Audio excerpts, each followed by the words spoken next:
Au pied des Pyrénées, s'abrite sous serre une drôle de curiosité.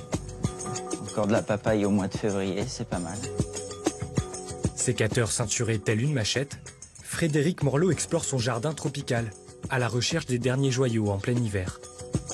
Là, nous sommes sur des papayers d'origine de l'île de la Réunion. De la Réunion, ce paysagiste a ramené une idée inédite en métropole. Faire pousser des fruits et légumes, jusque-là importés. Du piment, de la canne à sucre, jusqu'aux fruits du dragon ou pitaya, ces denrées lointaines sont désormais estampillées Languedoc. Là, ce sont les pitayas donc blancs, hein, d'accord. Tout simplement, on va laisser l'inflorescence pour pouvoir avoir cette fameuse garantie d'un produit qui est vraiment du Languedoc-Roussillon. Actuellement, tous les pitayas qui sont vendus n'ont plus du tout la fleur. Donc ça permet de montrer que c'est pas rentré des îles, c'est bien d'ici. Plus qu'un cabinet de curiosité, il a fallu plusieurs années pour récolter les premiers fruits. En travaillant d'abord la terre, puis en recréant un climat tropical, foisonnant, sous serre. Pour réussir ce type d'activité, on est obligé d'être en polyculture. L'association de différentes variétés de plantes va faire en sorte qu'il y ait moins de stress sur le végétal. On va se retrouver aussi bien avec du curcuma, qui est lié avec du bananier, qui est lié avec du goyavier. On a un ensemble de cultures avec une cohérence qu'on peut retrouver sur l'île de la Réunion. L'île de la Réunion, Frédéric et Linda en sont tombés amoureux au gré de leur voyage. Là, c'est vraiment les gousses de vanille. Passionnés, ils souhaitaient en retrouver une petite partie chez eux, sans prendre l'avion. Il y a des moments ici dans les serres où je rentre et c'est furtif, ça va durer un dixième de seconde, mais j'ai l'impression d'être à la Réunion, d'avoir vraiment cette odeur-là. Mais le voyage peut aussi tourner au chemin de croix.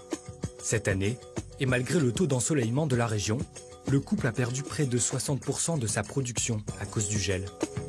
Le gel vraiment fait beaucoup de dégâts. Le gel va quelquefois détruire directement le bananier en lui-même, pas la souche, donc ça va repartir au printemps.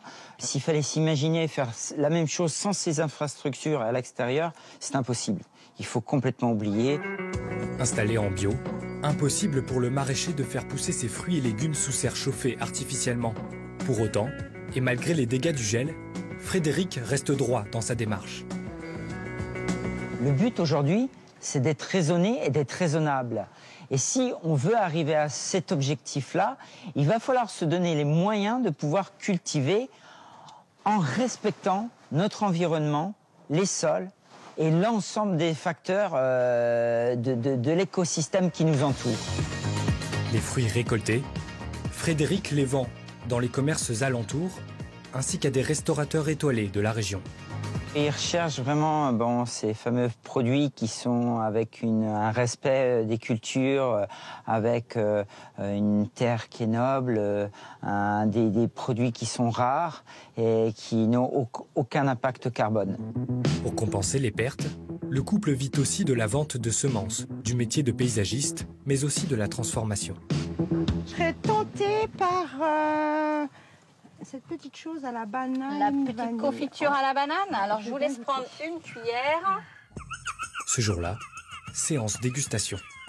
J'ai été très surprise de découvrir des produits aussi bons à Toreil. Enfin, surtout des produits exotiques. C'est assez incroyable qu'on produise ça dans le département, même en France, d'après ce que j'ai pu comprendre. En métropole, il n'y en a pas. Je suis très surpris et le goût est vraiment très prononcé. Donc, comme quoi, en France, on arrive à faire des produits exotiques, sans les faire voyager.